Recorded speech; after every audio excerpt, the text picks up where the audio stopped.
Ladies and gentlemen, welcome back to the analysis of YOLENO TV. I hope you're well from wherever you're watching this channel. Now, JUJA MP George Koimburi's lawyers have finally responded to claims by the DCI that indeed Koimburi staged his own abduction. Yes, hapo mko sawa kidogo kasawi. Kila mtu lazima aonekane. So mnyamaze tu tupate hizo listening shots Okay. The vigor to suppress, to arrest, to abduct leaders who do not agree necessarily with the Kenya Kwanza government is on a higher gear. And this is purely meant to make sure that our resolve is gone. The DCP party has no elected leaders who are supporters of that party. And the ultimate goal, and we are very much aware, is to arrest Rigathi Gachagua. Now, this is coming at a time whereby an MCA was arrested by the police, contrary to what the people are saying. There are people who are saying that Grace Duta, the MCA who is alleged spent a night with George Koimburi, was abducted, because based on the investigation found that she was with George at night, the night when George was believed to have been abducted. So the lawyers have come out clear to try to dispute those allegations or those findings from the DCI.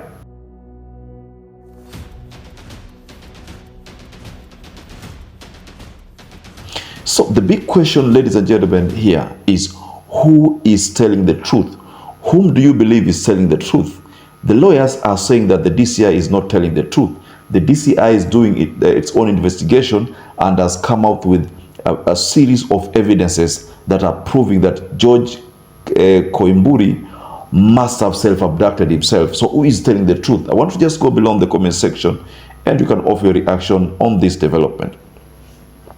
So before we escalate this story further, ladies and gentlemen, kindly take this opportunity to support this channel by liking this video to enable you to share it to many other people. Subscribe to this channel if you are not subscribed before, and to our existing subscribers, thank you so much for your support. Now let's get into the statements from the lawyers. I've been listening to these remarks carefully, and there's one response that came from Ndegwa Njiru. And Ndegwa Njiru, being one of the lawyers representing George Koimburi, said the following: if it is true that you're completely dissociating yourself from the heinous act, why are you still holding that motor vehicle? Why did you torture the driver to Koimburi? Can you still claim that Koimburi abducted himself? If it is true you are completely disassociating yourself from this heinous act, why are you still holding that motor vehicle? Why did you torture the driver to Koimburi? Can you still claim that Honorable Koimburi abducted himself? We want to hold you to account, the IG, that you are aware what is happening. Your people are behind these processes. Your people are behind these abductions. And if they are not behind these abductions, come and answer us those particular questions we have put. So also there's a claim that came from Gatanga Member of Parliament Edward Murui, who claimed that Koimburi was being used to target former Deputy President Rigathi Gachagua. See, that's a claim, and he said the vigor to suppress and abduct leaders who do not agree with the Kenya Kwanza administration is on a higher gear. This is meant to make sure that our resolve is gone. The ultimate goal, which we are aware of, is to arrest Rigathi Gachagua. If you listen to what the IG Kanja said, there's something IG Kanja said, and he said it the moment he revealed details about the arrest of Muranga MCA Grace Nduta. So this is what the IG said. One suspect, Karanja Gatana, has been arrested. Gatana admitted to dropping the MP at a hotel where he had refreshments. and spent the night with the two abductors. On 25th May 2025, the following the alleged abduction. He added that on 26th May 2025, while using Kiratu's vehicle, he picked up the MP from the hotel and took him to the scene where they claimed he had been dumped. Before the MP exited the vehicle, he helped him tear his clothes to fake evidence of torture by the alleged abductors. So the big question, ladies and gentlemen, who is telling the truth? The faction of George Koimburi or the DCI? Whom can you believe right now? There is a story that surfaced about the hotel where it's believed George Koimburi must have checked in. Now the hotel confirmed that it's true. George Koimburi checked that hotel, but they did not provide footages to support their claim, ladies and gentlemen. So this story, ladies and gentlemen, is confusing Kenyans. Kenyans don't know that they should believe the DCI or they should believe the faction of Rigathi Gachagua, the faction that is claiming that this was an abduction.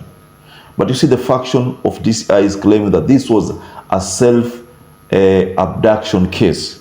So who is telling us the truth, ladies and gentlemen?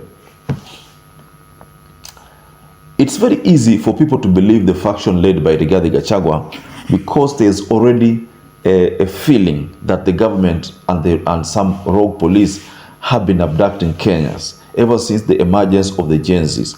And there have been details supporting that claim that indeed the government is responsible for the abductions. Now, even if this issue of George Koimburi is a self-abduction case, it is not easy for the people to believe that story. I mean, the DCI will have to do a lot to convince Kenyans. But the DCI has come up with evidences to justify that it's true. George Koimburi abducted himself, even went to an extent of grilling Grace Duta, who is believed to have been in the company of George Koimburi at the night of this claim, at the night when this ordeal took place. So what is happening here, ladies and gentlemen? You know, it's a very dicey situation right now, and like I say, just like I maintained, the DCI has a lot of work to do here, a lot of work to convince Kenyans. They could be true, yeah. The DCI could be true because if at all they manage to gather all these evidences, first of all, there's the issue of the vehicle. The number plate was tampered with, ilikuwa ni G, ikakuwa Q with some sellotape. Second, there's the issue of that hotel, and the hotel owners have confirmed that George Koimburi checked in. Third, there's this issue of this MCA, Muranga MCA, Grace Duta.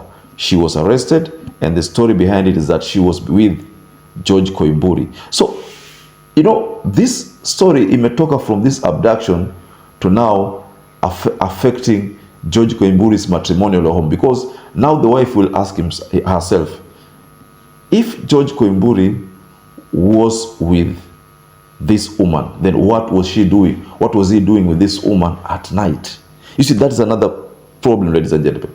If the MCA is married, the husband will definitely ask himself, what was my wife doing with a member of parliament? You know, these are questions which are now going to bother the two families.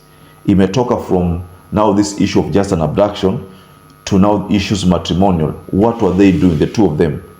And there's a hotel where they checked in. Sasa hapo tayari imeleta tumbo joto kubwa, na ukiangalia vizuri hii story ni kama bibi ya George Koimburi. Hii story itamuaffect, na bwana wa Grace Duta kama ameolewa, basi hii story itamuaffect kwa sababu ataona atahisi ni kama labda kuna venye hao watu walikutana mausiku wakafanya ile mambo ya watu wazima, labda. Yaani mimi naona kwamba hisia ya yule bwana yake Grace Duta itakuwa ni kama hivyo, na hisia ya bibi ya George Koimburi itakuwa ni hivyo. So unapata kwamba DCI imesolve case mara mbili hapa. If at all they were together, the Grace Duta and George Koimburi, then there is the issue of infidelity here. Something has been solved. You know, the wife will now have something to ask George Koimburi, kwani ulikuwa unafanyaje na huyu MCA? I'm assuming that case, that is true. I'm assuming that the facts that DCI has presented ni factual, everything ni ya ukweli kabisa, and that hakuna kitu which has been cooked as perceived by the opposition. So, ladies and gentlemen, just go below in the comment section and tell us what to think about this latest development, because the DCI published a circular, published a letter on their X handle about the report regarding the arrest of Grace Duta, because some people have talked about abduction, but no. The DCI said that we arrested Grace Duta because our investigation placed at the scene of crime. Ladies and gentlemen, perhaps if you're watching this video and you've not subscribed, take 1 second and subscribe, like this video. Till we catch up again, stay safe and stay blessed.